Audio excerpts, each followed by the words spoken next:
Hello, family. Good morning or good day. Happy Sunday to you all. Welcome back to Daily Devotion with Charity, a quiet moment each day to rest in God's Word, refresh your spirit, and remind Him of His promises. Let's begin today in His presence. It is well, it is well with our soul, with my soul. It is well with my soul. When peace like a river attended my way, when sorrows like sea billows roll, whatever my Lord Thou hast taught me to say, it is well with my soul. It is well with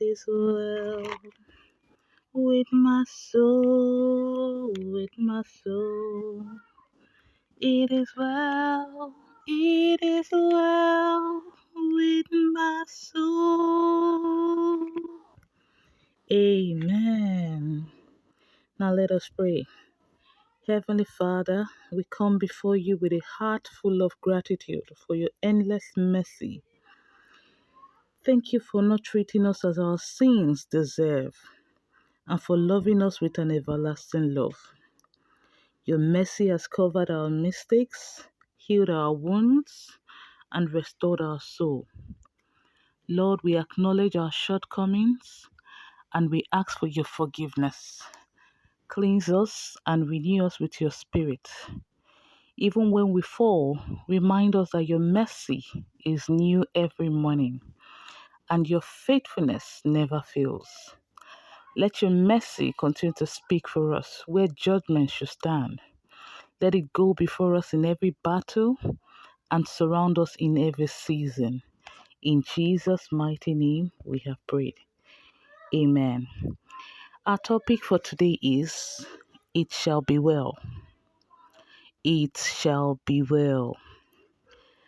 As assuring as this prophetic message from the Lord is, we must not lose sight of the truth embedded in our Bible reading. It is righteous that we will be singled out for wellness. One question you might be asking yourself is, how can one be righteous in this perverse generation? When the Bible says in Romans chapter 3 verse 23 that all have sinned and come short of the glory of God. The answer to this question is very simple. The Bible tells us in 1 John chapter 1 verse 9 that if we confess our sins, God will forgive us. And the blood of Jesus Christ, His only begotten Son, will cleanse us from all our sins.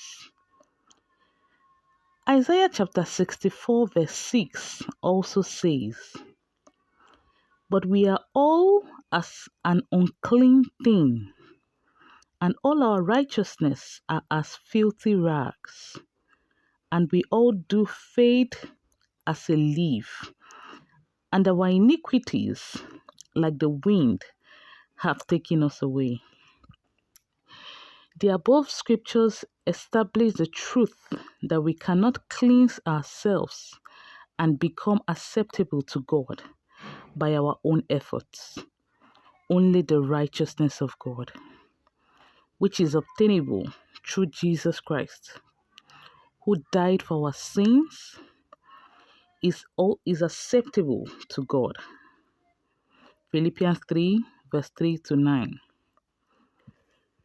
Truly, many forecasts have projected that the year may be challenging.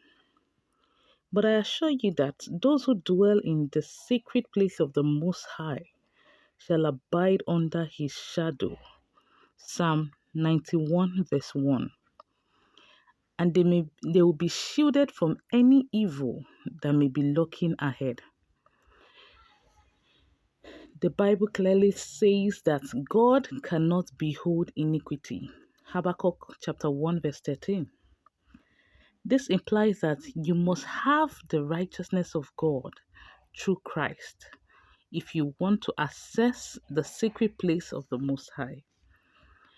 As you surrender your life to Jesus and walk in his righteousness all through this year and beyond, I decree once again that all shall be well with you. Amen.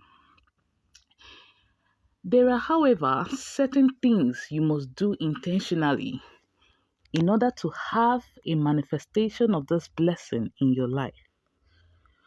One of them is to praise God at all times. The earth will yield its increase unto you when you praise God. When you learn to praise him with all your heart and strength, everything on the earth will work together to ensure you have all-round success. Everything we do for God is by his grace, even when we praise him. Also, God encourages people to praise him by doing seemingly impossible things for them. I pray that Almighty God will do something spectacular in your life this year 2025 that will cause you to sing and dance for joy. Your dancing will be constant this year in the mighty name of Jesus. Amen. I enjoin you to cultivate the habit of praising God in an unusual way this year, and it shall truly be well with you. It is obvious that things are getting tougher as we approach the end time. The consolation, however, is the Lord's assurance in Joel chapter 2 verse 32, where he says, "And it shall come to pass that whoever shall call on the name of the Lord shall be delivered." In the book of Judges, the Bible says that the children of Israel did evil in the sight of the Lord, and consequently, the Midianites terrorized them for 7 years. That's in Judges chapter 6, verse 1 to 2. However, when the children of Israel came to realization that it was the Lord that was punishing them because of their sins, they cried to him in prayers. The Lord answered and delivered them from their troubles, just as he will answer you today in Jesus' name. Amen. 2 Chronicles chapter 7 verse 14. If my people, which are called by my name, shall humble themselves and pray and seek my face and turn from their wicked ways, then will I hear from heaven and will forgive their sin and will heal their land. Beloved, for it to be well with you in this year, you must repair your altar of prayer and be ready to pray earnestly to the Lord. Jesus promised all his followers who believe in him that if they should ask anything in his name, he would do it. What then are you waiting for? Pray to God now and continue to pray to him until he causes a complete turnaround in every negative situation you might be experiencing. The Lord is ready to answer the prayers of his children this year, if only they can pray. It shall be well with you as you spend quality time praying to God this year in Jesus' name. Amen. Beloved, as you pass through this year, Add fasting to righteous living, prayers, and praises to the Almighty God. You will experience His abundant goodness, and it shall be well with you. Experience has convinced us that fasting doesn't kill. It can only make you physically and, more importantly, spiritually stronger. If you are not used to the spiritual exercise of fasting, you can start by skipping your breakfast and praying instead. You can then move to skipping both breakfast and lunch. Before long, you will graduate to fasting for 24 hours. And then you will graduate to engaging in marathon fast for days, just like our Lord Jesus Christ, who fasted for 40 days and 40 nights.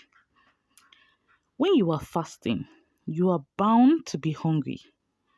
You will need a lot of self-discipline to ensure that you do not break your fast prematurely.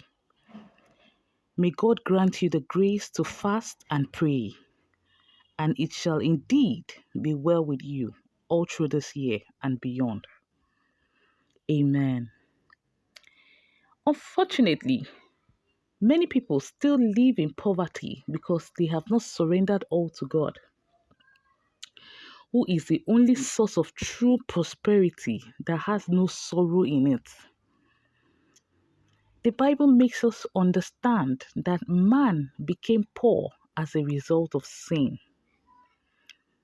Now let's look at Genesis chapter 3, verse 17 to 19. It says, "And unto Adam he said, Because thou hast hearkened unto thy voice of thy wife, and hast eaten of the tree of which I commanded thee, saying, Thou shalt not eat of it. Cursed is the ground for thy sake. In sorrow shalt thou eat of it all the days of thy life. Thorns also and thistles shall it bring forth to thee, and thou shalt eat the herb of the field. In the sweat of thy face shalt thou eat bread." Thankfully, Jesus Christ came to redeem mankind from sin and all its consequences, including poverty. The Bible says that Jesus became poor so that we may, through his poverty, become rich. 2 Corinthians 8 verse 9. When a person surrenders his or her life to Jesus Christ, he will redeem that fellow from poverty and make him or her a partaker of the immeasurable riches of the Most High God. My God is Jehovah Jireh. Genesis 22:13 to 14, meaning He is the Lord that provides. He is also El Shaddai. Genesis 17:1, meaning He is the Almighty and all-sufficient one. He has immeasurable riches in His treasury. He declared that silver is His and gold belongs to Him. Haggai 2 verse 8. He also said, "For every beast of the forest is mine, and the cattle upon 1,000 hills." Psalm 50 verse 10. God's original intention was for man to partake of and control his immeasurable riches, especially on the earth. Beloved, if you are not truly born again, surrender your life to Christ now, and He will become your provider. He will release the access to riches without sorrow to you, and will give you the power to get wealth. And in all, it shall be well with your finances this year and beyond. In Jesus' mighty name we have prayed. Amen. Thank you so much for listening. Until next time, see you in my next video.